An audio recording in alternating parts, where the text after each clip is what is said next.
Salut à tous et bienvenue dans ce 74e show d'ICN en français. Vous savez comment avoir la classe l'été avec la belle soquette blanche, la chaussure qui tourne en rond parfaitement. Mais qu'en est-il de l'hiver? On va voir ça aujourd'hui dans ce show. C'est parti. Oui, salut mon Lolo et salut à tous. Et en parlant de style, forcément, on regarde du côté des pros et on pense à Mathieu Van Der Poel. Est-ce que tu savais, mon Lolo, que Mathieu Van Der Poel, il puise son inspiration stylistique en regardant JCN en français? Non, je savais pas. Bon, je m'en doutais en même temps. Le mec a tellement la classe, donc il doit forcément écouter nos conseils.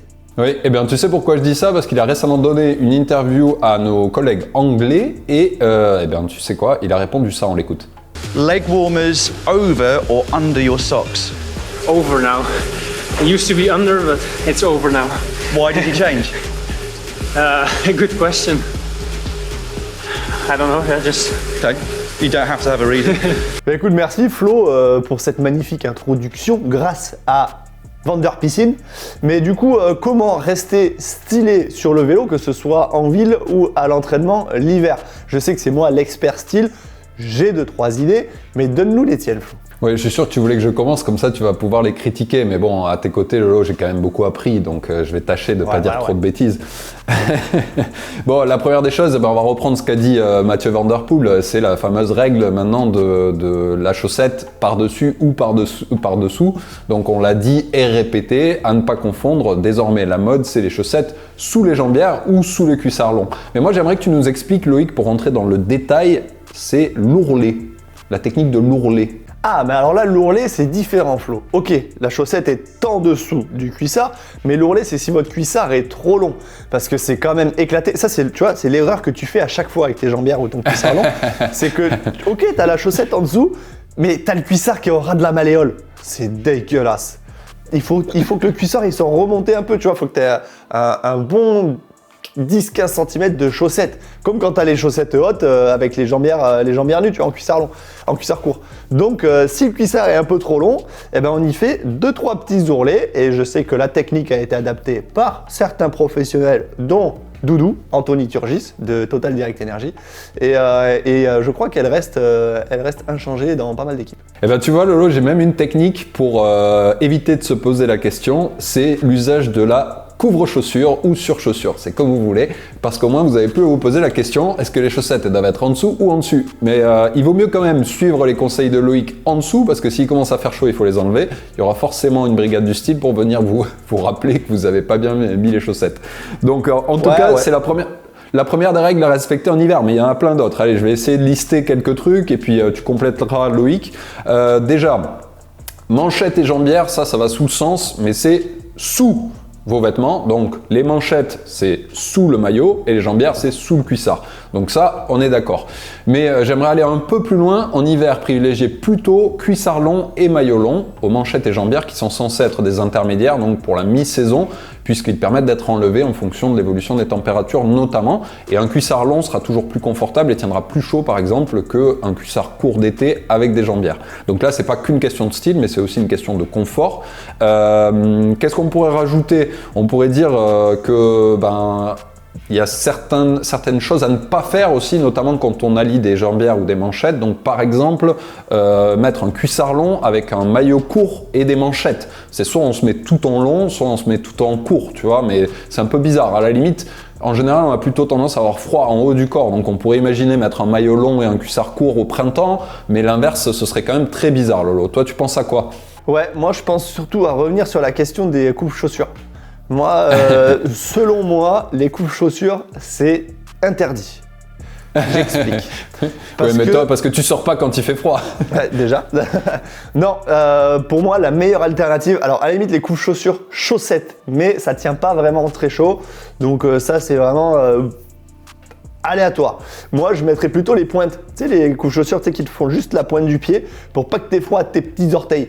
Et du coup, moi, je roulais l'hiver avec ça. En fait, je mettais jamais de coupe-chaussures parce qu'en fait, le coup-de-chaussure, comme le dirait le grand Stefano Rossetto, ça te casse le coup de pédale. Tu sais, tu sens pas bien ton coup de pédale, t'as la cheville qui travaille pas. Et c'est vrai. En fait, moi, je suis carrément plus à l'aise sans coupe-chaussure qu'avec, et je sens pas bien mon coup de pédale, je suis pas bien. Donc, pour moi, le coupe-chaussure est à bannir, sauf si vous vivez dans le Grand Nord, c'est-à-dire à partir de de Bordeaux en fait. Voilà. Sur ça, on est bien d'accord. Et je peux en témoigner parce que j'y ai survécu pendant un certain nombre d'années. Et bon, et bien, du coup, je pense que vous avez compris. C'est vrai, posez-vous la question, mais souvent les surchaussures, on les met un peu par confort, on les met pas forcément parce que les températures sont si basses que ça. L'intérêt de la couvre-chaussure, c'est quand on a une couvre-chaussure, et là tu vas pas me contredire Loïc, qui est imperméable et ça sert à pas finir avec les pieds qui font floc-floc à chaque tour de pédale. Et là, je pense que quand on est dans ce genre de conditions, l'intérêt de bien sentir le coup de pédale, il est relativement limité parce que dans tous les cas, tu n'auras pas les sensations idéales. Ah, mais là, c'est différent, Flo. Là, dans ce cas, tu as les couches-chaussures Vélotose. Et c'est ceux-là qu'il faut utiliser. Parce que là, sinon, les couches-chaussures hiver, tu vois, c'est gros, c'est en néoprène, on est tout à fait d'accord. C'est en plexiglas, tu vois, le truc, c'est éclaté. Alors que le Vélotose en caoutchouc, bon, le pied ne respire jamais, certes, mais t'as chaud. C'est vrai. Et c'est quand il pleut. Donc il faut que ça moule bien la cheville, il faut que ça monte bien. C'est tout un art d'avoir la classe sur la cheville. Ouais. Ça, attention. Donc je trouve quand même que la classe, ça se résume vachement au niveau des chevilles, comme tu l'as dit, des pieds et des pédales. Donc pour terminer sur ce sujet, on pourrait parler par exemple de l'utilisation de chaussures sombres en hiver et claires en été. Toi, t'en penses quoi de ça? Typiquement, voilà, j'ai fait il y a pas très longtemps une story sur ça. Une chaussure noire versus chaussure blanche. Est-ce que toi, tu es favorable au changement en fonction des saisons ou pas?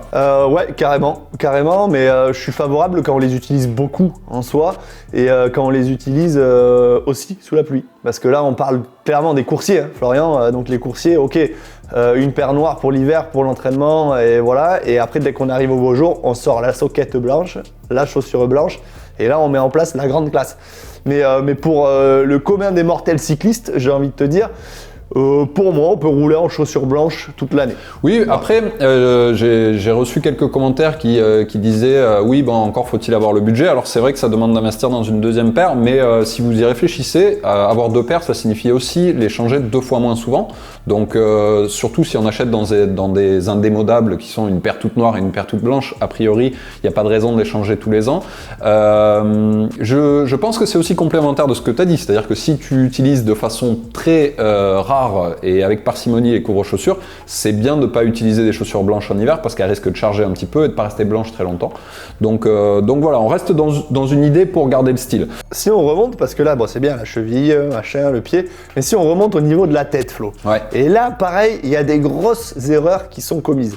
Il y a un truc qui pour moi est interdit, mais bon, si on a une calvitie, je pense que c'est fortement recommandé, c'est le bonnet sous casque. Ah ouais. Alors moi je trouve ça mais horrible, cette espèce de truc là tout moulant, c'est dégueulasse. Je suis désolé Flo, c'est dégueulasse. Pour moi, si t'as un peu froid à la tête et l'hiver machin, casquette. Voilà, les casquetteurs, on est là, on représente, tu relèves ta visière, c'est tout. Pour moi, c'est la casquette. Le bonnet, t'as pas besoin de couvrir tes oreilles pendant que tu pédales. Bon, après, encore une fois, j'ai jamais vécu dans le Grand Nord, au-dessus de Lyon, donc je ne sais pas. Et qu'est-ce que tu penses du bandeau alors? Pareil, c'est éclaté, t'as pas le droit. À la Laurent Brochard à l'époque. Non, le bandeau, le bandana, machin. Allez, à la limite, le bandeau. Ouais, ils font des bandeaux qui sont pas trop mal. Le bandeau, tu peux le mettre, ça peut le faire, mais pas le bandana. C'est pas pareil. Donc le bandeau, pourquoi pas. Le bonnet, interdit. La casquette, obligatoire. Et là, on est pas mal. Les lunettes, attention. Pareil, les lanières de casque sous les branches des lunettes. Et voilà. Et là, on est bon. Ouais, donc ça c'est valable été comme hiver et c'est pas qu'une question de style, même si c'est le cas aussi, c'est aussi une question de sécurité. On nous demande souvent pourquoi. Bon, il y a plein de raisons qui sont pas forcément très logiques dans le style, c'est comme ça et puis point barre. Et puis surtout ça change et ça évolue avec le temps. Mais là en l'occurrence il y a une raison, c'est que les lunettes, le fait de les avoir par-dessus les lanières, si jamais vous avez un crash, une chute, ça permet aux lunettes d'être éjectées et non pas de rester coincées, ce qui des fois peut causer des blessures au niveau des arcades ou pire au niveau des yeux. Donc c'est aussi une question de sécurité, comme quoi des fois la sécurité et le style c'est pas incompatible. Bon là je voudrais quand même compléter dans les choses à éviter, même si là on est dans vraiment dans les choses basiques, mais les vestes thermiques en triple XL, voilà, on en a parlé il y a pas très longtemps, c'est ce qu'on mettait quand on était cadet parce qu'on nous refilait celle du junior qui venait de changer de catégorie. Bon voilà, aujourd'hui on a quand même des vêtements techniques qui sont assez près du corps, y compris en hiver, et c'est clair que ça donne quand même un aspect global qui est un peu plus stylé que la méga montgolfière super anti-aéro qu'on avait il y a quelques années. De toute façon maintenant ils font des tenues qui sont bien fitées. Après en soi, moi je prends toujours mon cas, mais moi j'ai jamais utilisé de thermique, j'ai trop chaud à l'entraînement. Donc c'était maillot long, allez sous maillot long, maillot long, et par-dessus j'avais un chasuble, souvent chasuble l'hiver là ou chasuble un peu thermique. Là, très bien. Mais la veste thermique en soi, moi j'avais trop chaud, je suis désolé. Après, si tu vis là-haut dans le Grand Nord comme toi Flo, ou là où t'as vécu là, ok. Bon là t'es en train d'en faire un peu trop parce que les gens vont finir par croire que le Pays Basque c'est les tropiques et on est... Bah c'est les tropiques. Oui, alors on est d'accord sur une chose, c'est qu'il y a une saison des pluies mais elle dure de janvier à décembre, donc t'as oublié un truc dans ta tenue, c'est quand même le kawaii. Parce que c'est aussi un indispensable. Ah, le kawaii aussi, très important. Le kawaii Décathlon transparent là, en PVC, interdit. Ah non, mais ça pareil, c'était bien dans les années 90, mais là c'est fini. Oui. À la limite, même les mecs en enduro, ils s'en servent plus, alors qu'avant ils s'en servaient. Donc non, maintenant tu as des beaux kawaii bien fités et qui sont parfaitement étanches et respirants. Donc non, celui-là on l'oublie. Je savais qu'il fallait te lancer sur ce sujet, Lolo, parce que t'es plein de, comme d'habitude, t'es plein de ressources. J'aimerais qu'on termine du coup ce thème sur un sujet particulier qui est celui de la couleur, parce que il faut dire qu'en hiver, les équipementiers quand même proposent énormément de couleurs sombres. Le noir est la star comme souvent. C'est le cas aussi à la ville. Hein. On remarque qu'on s'habille souvent de façon plus sombre l'hiver. Et il y a quand même une problématique à vélo, c'est la visibilité, parce que quand on s'habille en noir en hiver, on n'est pas très bien vu. Donc évidemment, on rappellera d'utiliser un maximum des lumières si vous vous habillez en noir. Mais il y a aussi un autre facteur, c'est le fait d'avoir des réflecteurs de lumière sur vos tenues. Donc pensez-y. Moi, perso, je trouve que le noir, ça reste le must en termes de classe, mais si vous choisissez du noir, vérifiez quand même que les tenues que vous choisissez, elles soient pourvues de déflecteurs de lumière. Normalement, c'est de plus en plus le cas, donc ça devrait le faire. Toi, tu penses quoi? C'est quoi ta couleur préférée, mon Lolo, en termes de style? Bah franchement, le noir, ça déchire. Je suis pas contre. Mais en vrai, maintenant, il y a des marques qui se sont mises à faire des couleurs un peu plus dans les tons pastels, un peu, tu vois, pas forcément flashy, mais quand même de couleurs, avec des maillots unis. Et moi, je trouve ça vraiment stylé, franchement. On peut garder le cuissard noir, tout le bas noir, mais juste le petit maillot bien taillé de couleur, avec un petit chasuble. Et là, pour moi, c'est la grande classe. Oui, tu as parlé de flashy. Tiens, d'ailleurs, c'est une mode qui vient de chez les pros et tu vas me dire ce que tu en penses aussi. C'est les équipes qui proposent des tenues d'entraînement justement flashy. Il y en a de plus en plus. Il y a la Groupama FDJ par exemple. Il y a Trek Segafredo, Ineos aussi qui ont proposé ces tenues-là, qui eux justement le font dans un but de sécurité totale pour leurs coureurs, pour être le plus vu possible. Alors on est loin du flashy des années 90 avec 10 000 couleurs sur un même maillot. Là, c'est du flashy uni et voilà, c'est un peu certains ça fait un peu gilet jaune, mais en tout cas ça a le mérite d'être efficace. Moi je trouve ça trop bien. Pour le coup, les pros devraient avoir une tenue d'entraînement, une tenue de course. Et là pour ça, c'est Trek je crois qu'elle avait lancé le truc avec les maillots fluo. Et moi je trouve ça vraiment génial. Nous chez Koff, ils nous avaient fait une tenue d'entraînement toute noire. Donc c'est canon, t'as trop la classe, tu vois, c'est tout noir avec juste les logos blancs. Mais du coup c'est pas très visible quoi. Donc en conclusion, mon Lolo, si on veut rester stylé en hiver, eh ben on garde à peu près les mêmes principes qu'en été. On essaie de trouver un bon compromis entre le confort, la sécurité et le style. On essaie de mettre les choses sans dessus-dessous, mais dans le bon sens, tout en restant informé parce que ça peut changer d'une année sur l'autre. Et voilà, en gros, c'est le bordel, mais si on suit bien tous les conseils de GCN en français, a priori, avec un petit peu d'effort, on peut rester stylé, on est d'accord? Ah, on est d'accord. Normalement, tu devrais rien t'arriver. Allez, nickel. Eh ben, soyez prudents sur les routes et avec le style, et nous, on passe à l'actu. D'ailleurs, en parlant de style, mon Lolo, en première actu, je t'en propose une parce que quand j'ai vu ce magnifique patchwork de couleurs et de style, je me suis dit qu'il fallait que je te le soumette. Donc la semaine dernière, il y a un Américain, Max Chains, qui a gagné un CX dans son pays avec cette magnifique tenue, slip à paillettes et maillot arc-en-ciel déchiré. Et je voulais savoir ce que tu en pensais. Est-ce que tu trouves ça rock'n'roll, punk, ou est-ce que tu trouves ça complètement éclaté? Il est allé beaucoup trop loin. Mais moi, je trouve ça trop bien, mon gars, c'est sûr. Alors, c'est punk à mort, mais on adore tout ce qui est anticonformiste aussi. Donc, franchement, moi, je dis respect, mec, je te kiffe. J'adore le slip à paillettes. Je suis pas sûr que l'UCI valide la tenue, en tout cas, mais ouais, moi j'aime bien l'effort. Oh, ils nous font chier, l'UCI. J'aime bien l'effort, et ouais, il faut dire, bah, au moins, là, pour le coup, c'est totalement anticonformiste. Comme autre actu, mon Lolo, on a Asos qui organise avec Kubeka jusqu'au 4 janvier un concours de design de maillot. Tiens, ça va être un truc qui va plaire à notre poteau Ravanello. Du coup, vous pouvez aller télécharger le patron sur leurs réseaux sociaux et sur leur site. Il y a quand même 2000 €, l'équivalent de 2000 € de tenue Asos à gagner, et en plus, c'est pour la bonne cause, puisque Kubeka... Ça veut dire un cuissard, un maillot, quoi. Hiver, ouais, c'est à peu près ça. Voilà. C'est à peu près ça, mais bon, c'est quand même pour la bonne cause, parce que du coup, Kubeka, qui est une association qui s'occupe aussi du développement du vélo en Afrique, fera en sorte du coup de mettre plus de vélos à disposition. Donc allez checker tout ça sur les réseaux sociaux. C'est un concours sympa à faire en ces périodes de fête. Et puis c'est pour la bonne cause. Qu'est-ce qu'on a d'autre, mon Lolo? Ah bah du coup je vais finir avec les actus parce que celle-là elle était pour toi, mais c'est moi qui vais te la donner. J'ai lu que Burger King va sponsoriser Eolo Kometa l'année prochaine. Donc je voulais quand même savoir si je peux compter sur toi en 2022 ou si tu as prévu de reprendre une licence. Je ne dirai rien à ce sujet.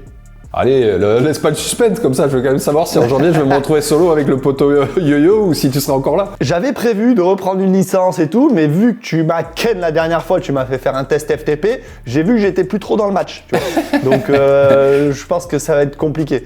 Mais dans l'idée, on va à Burger King quand on veut déjà, donc bon. Après, c'est sûr que ça me coûterait quand même carrément moins cher. Je sais pas pourquoi, mais je sens qu'on va faire un vélo des pros Eolo Kometa rapidement en 2022. Bizarrement. Bon, on passe au résultat, mon Lolo. Qu'est-ce que tu as à nous raconter cette semaine? Oh, il y avait la Coupe du Monde de cyclocross à Namur, Flo. Et j'en ai marre de donner ces résultats de cross. Mais j'en ai marre. C'est toujours les mêmes.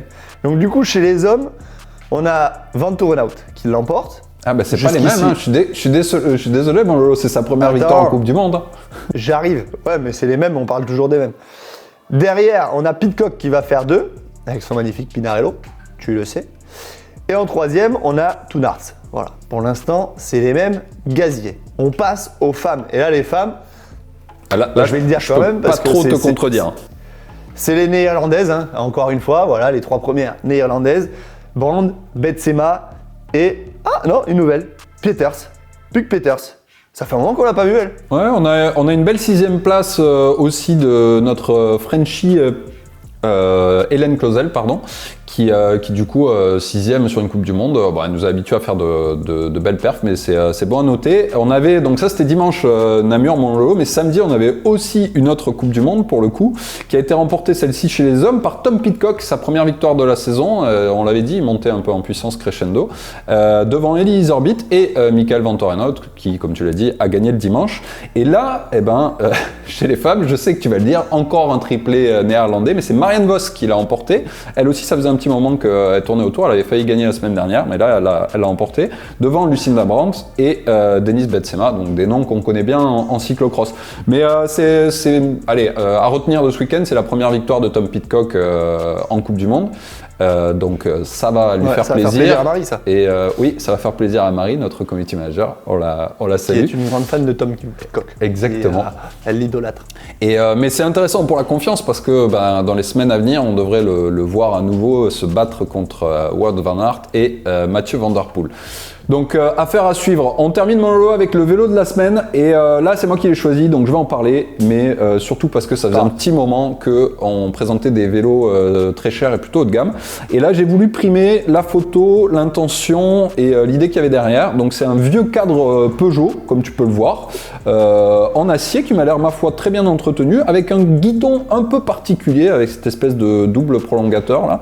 Ça s'appelle un Bullhorn. Ouais, je te remercie pour la précision. Voilà. En tout cas, le commentaire de son europropriétaire est un Peugeot exporté à Lisbonne pour faire mon Erasmus au Portugal. Ce vélo à l'ancienne, donc bravo, c'est une belle initiative que d'emporter un vélo pour faire son Erasmus. À mon avis, ce sera le meilleur moyen de transport que tu puisses trouver à Lisbonne. Donc voilà, j'ai voulu primer ça. Je sais pas ce que t'en penses, mon Lolo, de ce magnifique Peugeot des années 90. Très bien. Je suis désolé, il y a un seul truc qui me choque, c'est la couleur, rouge et blanc. C'est les couleurs du BO, tu vois, et moi le Biarritz Olympique, moi je suis plus aviron bayonnais, tu vois.